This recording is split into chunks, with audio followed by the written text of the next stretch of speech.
नमस्कार, आप देख रहे हैं ख्याल आपका और मैं हूं आपके साथ गुंजन मित्तल। आपका एक बार फिर से स्वागत करती हूं आपके अपने हेल्थ शो में, जिसका मकसद है आपको हेल्थ से जुड़ी हर जानकारी देना। आज हम बात करेंगे थैलेसीमिया के बारे में। थैलेसीमिया एक ब्लड डिसऑर्डर है जिसमें खून में हीमोग्लोबिन बनना बंद हो जाता है। ये एक जेनेटिक डिसऑर्डर है और बच्चों में सबसे ज़्यादा पाया जाता है। इससे व्यक्ति के शरीर में खून की कमी हो जाती है, जिससे बार बार मरीज को खून चढ़ाने की ज़रूरत पड़ती है। लेकिन आखिरकार इस बीमारी के लक्षण क्या है और इसका इलाज कैसे किया जाता है, आज इसी तमाम विषय पर जानकारी देने के लिए हमारे साथ जुड़ी हैं Dharamshila Narayana super speciality hospital से consultant BMT and haematology doctor Sarita Rani Jaiswal. Doctor Sarita, आपका बहुत बहुत स्वागत है हमारे शो में। नमस्कार आप सभी श्रोतागणों को। आज हम थैलेसीमिया की बात कर रहे हैं, तो पहले आपको समझना होगा ये होती क्या है। आप सबको ये तो पता होगा कि हमारे शरीर में खून है जिसका कोई शेप नहीं है, यह हमारे हेड टू टो बहती रहती है। इसके मुख्य कंपोनेंट की यदि हम बात करें तो इसमें तीन होते हैं। एक को लाल खून कहते हैं जिसे रेड ब्लड सेल का नाम दिया जाता है, दूसरा व्हाइट ब्लड सेल, और तीसरा कंपोनेंट जो मुख्यतः होता है प्लेटलेट का। सो अब हम बात करें लाल ब्लड सेल्स के बारे में, जिसका मुख्य कंपोनेंट होता है हीमोग्लोबिन। अब ये हीमोग्लोबिन बनती कैसे है? यह बनती है हीम और ग्लोबिन से।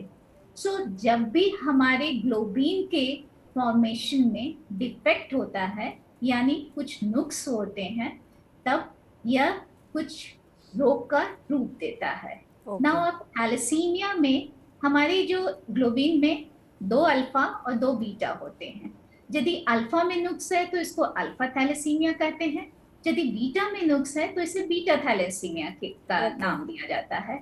और मुख्य रूप से यदि आप देखें तो बीटा थैलेसीमिया ही प्राइमरीली होती है। हम ज्यादातर बीटा थैलेसीमिया से संबंधित ही बात की जानकारी आपको देंगे। तो ये हमारे देश में कितनी कॉमन है बीमारी?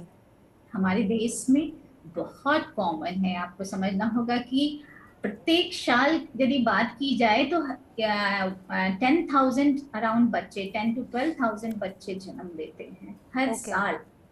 यह बहुत ही गंभीर एक अनुवांशिक रोग है जिसे हम कोशिश करके कुछ हद तक कम तो कर सकते हैं। हमारा प्राइमरी ये रिस्पॉन्सिबिलिटी बनता है कि हम जाने इस रोग के बारे में और हम ऐसे ना हो, पहले तो हम ऐसे बच्चे जन्म ही न लें, ऐसा कोशिश करें। और उसके बाद हम उसकी जानकारी लें यदि किसी बच्चे को होती भी है।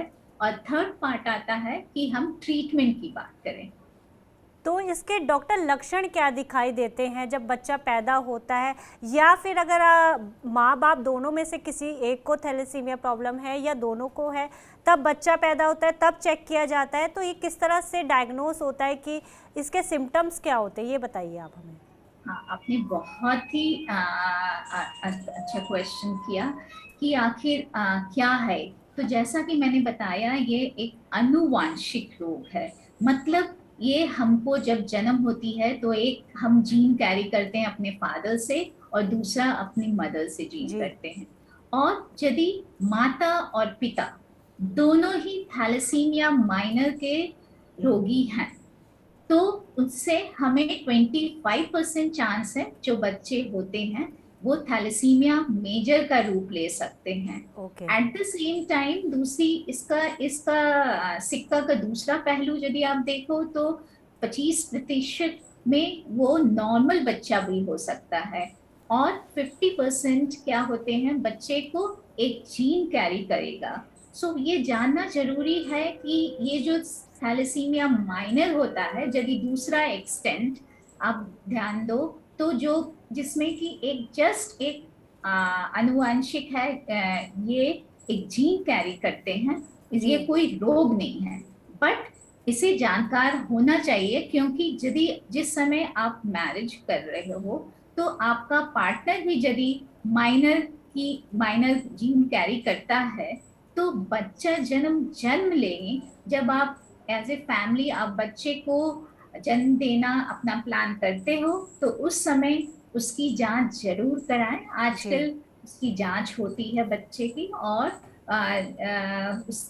थैलेसीमिया मेजर जन्म न ले। सो कोशिश यही रहेगी और यही हमारी सरकार की भी कोशिश है कि ऐसे बच्चे को हम डायग्नोज, जब माता के यूट्रस में बच्चे आए तो उसी समय जानकारी ले ले कि हाँ ये है, ये बच्चा थैलेसीमिया मेजर न हो।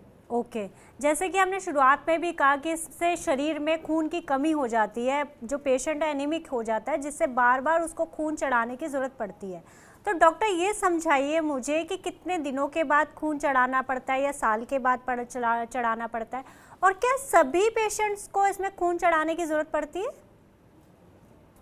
ये भी बहुत अच्छा सवाल पूछा आपने। जब, जैसा मैंने बताया, थैलेसीमिया माइनर में कोई भी खून चढ़ाने की ज्यादातर समय में नहीं जरूरत पड़ती है, क्योंकि ऐसे समय में खाली वो उसकी थोड़ी हीमोग्लोबिन की परसेंटेज कम होती है, बट उसे खून नहीं लगती क्योंकि वो कोई रोग नहीं है, वो खाली जीन कैरी करता है। ओके। बट दूसरा किनारा यदि हम बात करें थैलेसीमिया मेजर, तो इसमें बच्चे को हर महीने खून की जरूरत पड़ती है। ओके। यदि यह खून न दिया जाए तो बच्चा सरवाइव नहीं कर पाएगा। और यह जो अवधि है कि एक एक महीने के, यदि ग्रेजुअली वो शायद धीरे धीरे कम भी हो जाती है विथ एज, तो उसे ओके, जल्दी चढ़ाने की जरूरत पड़ती है। जैसे कि आपने बताया कि ये बीमारी जेनेटिक है, तो और किन लोगों को इसका ज़्यादा खतरा होता है? कि पेरेंट्स से तो पास ऑन हो रही है बच्चे में, क्या किन्हीं और फैमिली में ही, मतलब फैमिली सर्कल में ही किन्हीं और लोगों को खतरा हो सकता है इसमें? नहीं, फादर मदर का ही जांच बहुत जरूरी है। इसीलिए ये नोशन है कि कुंडली मिलाने से पहले simple and simple blood test, मैं यही सजेशन करूँ दूंगी आप सब लोगों को कि हीमोग्लोबिन इलेक्ट्रोफोरेसिस बोलते हैं। ये टेस्ट ज्यादा महंगा भी नहीं है, विद इन 1000 रुपीज में होती है। इसकी जांच जरूर करा लें। और यदि कोशिश यही रह सकता है कि हम मना तो नहीं करते हैं कि दो थैलेसीमिया माइनर की मैरिज को, बट ये आगे आप पूरी अंडरस्टैंडिंग के साथ बच्चे को कैरी करें ओके। यदि आप लेते हैं बच्चा। ओके, डॉक्टर यही बताइए, अगर शादी से पहले या शादी के बाद हस्बैंड वाइफ में से किसी एक को भी थैलेसीमिया है, तो उन्हें बेबी प्लान करने से पहले, जैसे कि आप बोल ही रही हैं कि ज़रूरी जांच करानी चाहिए, तो ये मेडिकल टेस्ट कौन से होते हैं और कितने इम्पोर्टेंट है न्यूबॉर्न के लिए? या सबसे पहले आपको जरूरी है दोनों माता पिता अपनी जांच कराएं। यदि दोनों में से सिर्फ एक को है तब थैलेसीमिया मेजर होने की संभावना नहीं रहती है। वो जीन कैरी कर सकता है 25% में, बट उसको मेजर की प्रॉब्लम नहीं होगी। लेकिन यदि दोनों ही माता और पिता, यदि दोनों को ही ये जीन कैरी कर रहे हैं, तो 25% चांस है कि बच्चे को थैलेसीमिया मेजर, जो कि मेजर है जिसमें ब्लड चढ़ाने की जरूरत पड़ती है, ये बीमारी होने की संभावना है। So okay. पहला तो जरूरी है माता पिता अपना हीमोग्लोबिन इलेक्ट्रोफोरेसिस, सिंपल टेस्ट है, आप लिख सकते हो, हीमोग्लोबिन इलेक्ट्रोफोरेसिस, इसे जरूर कराएं। ओके, डॉक्टर ये बताइए कि आज गर्भ में ही काफ़ी सारे टेस्ट हो जाते हैं, इवन डाउन सिंड्रोम का भी पता चल जाता है गर्भ में ही जब बच्चा होता है, तो क्या थैलेसीमिया का पता भी लगाया जा सकता है यस, गर्भ में भी? यस, वही मैंने कहा कि आप जब गर्भ में बच्चे को कंसीव करें तो 6 वीक्स में टेस्ट होती है। ओके। वो टेस्ट कराएं with full understanding of complications. इस टेस्ट से क्या कॉम्प्लिकेशन होता है आप अपने ऑब्स्टेट्रिशियन से बात करें और उसके फुल अंडरस्टैंडिंग के साथ ये टेस्ट करवाएं। यदि माता और पिता दोनों में, मैं ये ध्यान रखें, यदि दोनों कैरी कर रहे हैं तभी।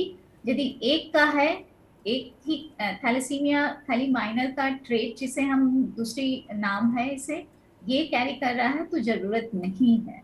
ओके। बट यदि दोनों है तो प्लीज मेरा ये रिक्वेस्ट रहेगा, बच्चे का जब माता के गर्भ में आता है बच्चा तो उसको एमनियोटिक फ्लूइड्स पर एग्जामिनेशन होता है, कोरियोनिक विलाई पे होता है। सो किसी भी टेस्ट को आप पूरी अंडरस्टैंडिंग के साथ जरूर करें। ओके, जैसा कि आपने अभी कहा कि एक रोग नहीं है, पर जो पेशेंट होता है वो एनीमिक है, तो उससे उसके लाइफस्टाइल पर क्या असर पड़ता है, उन्हें और किन दिक्कतों का या बीमारियों का सामना करना पड़ सकता है? थैलेसीमिया माइनर को मैंने कहा कि ये रोग नहीं है। जी। इसमें खाली थोड़ी सी जीन वो कैरी करता है और वो हीमोग्लोबिन का परसेंटेज थोड़ा कम की तरफ रहता है। सो इसमें कोई तरह की उसे दिक्कत नहीं आती है, वो नॉर्मल ही लाइफ लीड करता है। ये तो कभी ऐसा भी देखते हैं हम लोग फ्यूचर में 60 के जेंटलमैन को जस्ट ऐसे हीमोग्लोबिन की कम होने के कारण खोजते हैं, तब पता चल जाता है कि हाँ ये तो माइनर का इसमें लक्षण है। That's all. इसमें जरूरी नहीं है, आपको कोई भी तकलीफ नहीं होती है।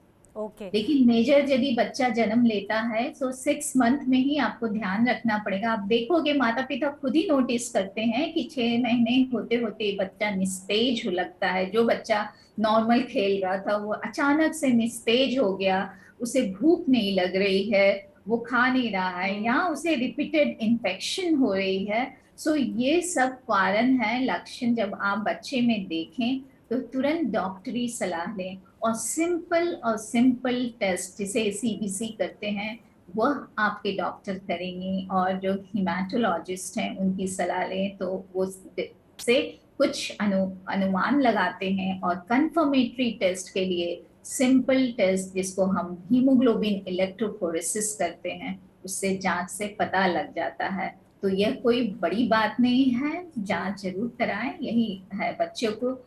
और उसके बाद उस बच्चे को यदि ये थैलेसीमिया मेजर है तो उसे ब्लड की जरूरत पड़ने लगती है। यदि आपने ट्रांसफ्यूशन नहीं किया तो बच्चे का सरवाइव करने में मुश्किल आ सकती जी, है। जैसे कि अभी आप कह रहे हैं कि बच्चे को हर महीने जो है खून चढ़ाना पड़ता है, तो जो ये बच्चे हैं कितना सरवाइव कर पाते हैं, क्योंकि बार बार ब्लड चढ़ाना, और क्या इससे बच्चे की जान को कोई खतरा हो सकता है, और कॉम्प्लिकेशंस क्या हैं इसकी? देखो, आपको समझना होगा कि एक बार यदि बच्चा का डायग्नोसिस हो गया है थैलेसीमिया मेजर, तो आप अपने डॉक्टर से सलाह लें और आप क्या कराना चाहते हैं इसका, क्योंकि इसके दो उपाय हैं, आप दो पहलू हैं। या आप जस्ट इसको blood transfusion, repeated blood transfusion कराना चाहते हो, और उसके बाद एक सर्टेन एज, या उसमें जो हम आयरन जब चढ़ाते हैं, ब्लड देते हैं बच्चों को, तो आयरन जो आती है खून के साथ वो हमारे डिफरेंट ऑर्गन में डिपॉजिट होने लगती है, और इस तरह से उसमें एक फेरिटीन बोलते हैं हम, उसकी मात्रा काफी बढ़ जाती है। सो इसका इलाज, एक तरफ इलाज है आप रिपीटेड ब्लड ट्रांसफ्यूशन करो और आयरन खिलेशन की दवा खाओ, ये ओके। हुआ। और जबकि दूसरा पहलू यदि हम बात करें जो कि परमानेंट क्योर कहलाता है, इसको कहते हैं बोन मैरो ट्रांसप्लांटेशन। ओके। यानी उसके जो स्टेम सेल्स होते हैं उनको बोन मैरो ट्रांसप्लांटेशन से उसको बदला जाता है। बट ये इसके लिए एचएलए का मिलान बहुत जरूरी है। जी। और स्टैंडर्ड यदि फैमिली में, आज की हमारी न्यूक्लियर फैमिली में आप बात करो तो बच्चा, एक फैमिली में यदि एक बच्चे को यदि थैलेसीमिया मेजर है तो पेरेंट्स बहुत डर जाते हैं दूसरे बच्चे कंसीव करने के लिए, जी। क्योंकि हमें एचएलए का मिलान पूर्ण 100% मिलान की यदि बात की जाए तो ये भाई बहन से ही होती है, ओके। फैमिली डोनर में या फिर अनरिलेटेड डोनर रजिस्ट्री से होती है। और आज के जमाने में हम धर्मशिला नारायणा में क्लिनिकल ट्रायल के अंदर हाफ मैच ट्रांसप्लांटेशन, यानी आधे मैच से 50% एचएलए मैच से बोन मैरो ट्रांसप्लांटेशन किया जा रहा है, हम कर रहे हैं। और ओके। ये सारे हम क्लिनिकल ट्रायल में ही कर रहे हैं, और इसके रिजल्ट भी हमारे काफ़ी 80 to 90% आए हैं। सो जो कि यह परमानेंट इलाज है, बट आपको उसकी सारी चीज़ों को समझना होगा, सही जी। जगह आपको इलाज करवाने के लिए सही जगह जानी होगी। ये पेरेंट्स को डिटेल में बात करना है, क्योंकि आप बच्चे को ब्लड ट्रांसफ्यूशन और आयरन किलेशन से भी आप रख सकते हो, बट ध्यान रहे जब ब्लड चढ़ाएं तो उसे फिल्टर यूज करके चढ़ाना चाहिए, क्योंकि धीरे धीरे बच्चे के शरीर में एंटीबॉडीज बनती है जो कि एक ट्रांसप्लांट में यदि आप क्यूरेटिव की बात सोच रहे हो, सो ऐसे समय में एंटीबॉडी ज़्यादा होने से ट्रांसप्लांट के समय भी खतरा रहता है। सो आपको मैं यही सलाह दूंगी, आप अपफ्रंट ही आपको सोचना होगा, आप डेफिनेट ट्रीटमेंट में जाना चाहते हो, परमानेंट क्योर में जाना चाहते हो, जी। या iron chelation and blood transfusion repeated, और okay. At the same time blood transfusion से होने वाली कॉम्प्लिकेशंस की भी आपको ध्यान रखना होगा। जी। सो प्रॉपर अभी डॉक्टर आपने बोन मैरो ट्रांसप्लांट की बात करी, तो क्या बोन मैरो ट्रांसप्लांट इसका परमानेंट इलाज है जैसे कि आपने कहा, और दूसरा इसकी क्या कॉम्प्लिकेशंस है और इसके इलाज में कितना खर्चा आता है? बोन मैरो ट्रांसप्लांटेशन, यदि आप परमानेंट इलाज की बात कहो, तो बोन मैरो ट्रांसप्लांटेशन भी इसका सही मैंने परमानेंट क्योर है। इसके इलाज यदि आपके भाई बहन के साथ HLA मैच हो, तो around centre to centre vary करती है, सो अफोर्डेबल हो जाता है लोगों को, बट आपको ये समझना होगा HLA मिलान के लिए भाई बहन की जरूरत होती है। ओके डॉक्टर, अभी इसी मंथ हमने वर्ल्ड थैलेसीमिया डे भी सेलिब्रेट किया था, तो आप मुझे ये बताइए इस डे का मनाने का मकसद क्या है, और हम थैलेसीमिया को लेकर लोगों में जागरूकता कैसे फैला सकते हैं, और साथ ही थैलेसीमिया के जो मरीज हैं उन्हें किन बातों का ध्यान रखना चाहिए? देखो, पहले तो मैं 3 बातों का बहुत जरूरी है ध्यान रखने का, कि पहले तो आप ये कोशिश ही करो कि ऐसे बच्चे ही ना हो, जी। जिससे हमारे कंट्री में जो बर्डन है एक रिपीटेड ब्लड ट्रांसफ्यूशन देने का। सो आप सोच सकते हो बच्चे को हर महीने ब्लड ट्रांसफ्यूशन टिल उसके एंड ऑफ द लाइफ तक देना है। सो ऐसा बर्डन ही हमारे समाज में ना हो। सो उस रोग को ये पनपने से पहले ही वहां पे ही खत्म किया जाए। सो यहाँ हमें बहुत जरूरी है अवेयरनेस लाने के लिए, लोग थैलेसीमिया के बारे में जाने समझे, और ये क्या होती है इसके उपाय करने का उसी समय ही बहुत ग्रास रूट पे ही इसके लोगों में अंडरस्टैंडिंग आए। तो बहुत जरूरी है लोगों में स्प्रेड हो ये मैसेज कि शादी में लोग जो कुंडली मिलाते हैं उसकी जगह पे यदि ये थैलेसीमिया का जो टेस्ट है हीमोग्लोबिन इलेक्ट्रोफोरेसिस करे, ताकि हम उसे फर्स्ट स्टेप पे ही रोक सकें। जी। दूसरी है कि जब अब हो ही गया है तब आगे कैसे बढ़े, तो आप repeated blood transfusion and iron chelation, और ब्लड ट्रांसफ्यूशन से होने वाले जो रोग हैं उनको कैसे प्रिवेंशन करें, सही जगह जाकर के ब्लड का ट्रांसफ्यूशन कराएं। फिर यदि आप परमानेंट इलाज की सोच रहे हो, तो आपको ऐसा नहीं कि 10 साल होने के बाद, सो आइडियली जो हमारा बोन मैरो ट्रांसप्लांटेशन होती है वह 2 से 10 साल के अंदर इसके यदि किया जाए तभी इसके रिजल्ट अच्छे होते हैं।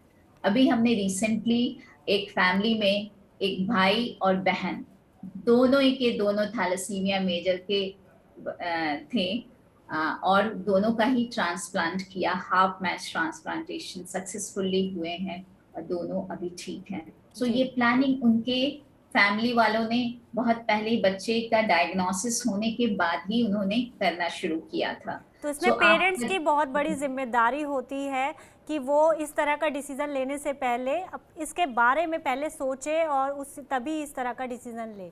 डॉक्टर, आपका बहुत बहुत शुक्रिया हमारे तमाम सवालों का जवाब देने के लिए और हमारे साथ जुड़ने के लिए। Thank you so much doctor.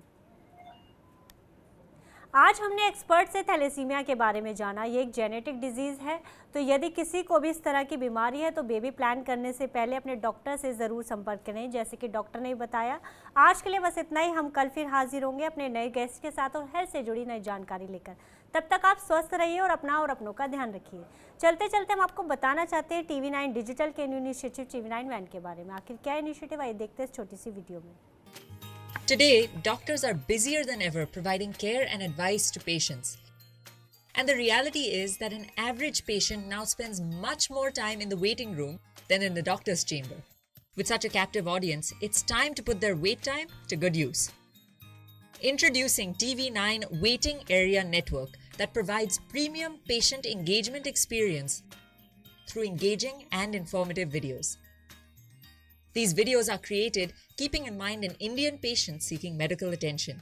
TV9 Waiting Area Network provides a perfect platform for educating the patients on everything a doctor's practice has to offer while elevating the doctor's brand at the same time. As a doctor, all you need is to have Wi-Fi at your clinic and we'll take care of the rest. We provide you with a TV, a media player, your clinic profile, and a playlist customized as per your practice. Combine all this with the regular news updates from TV9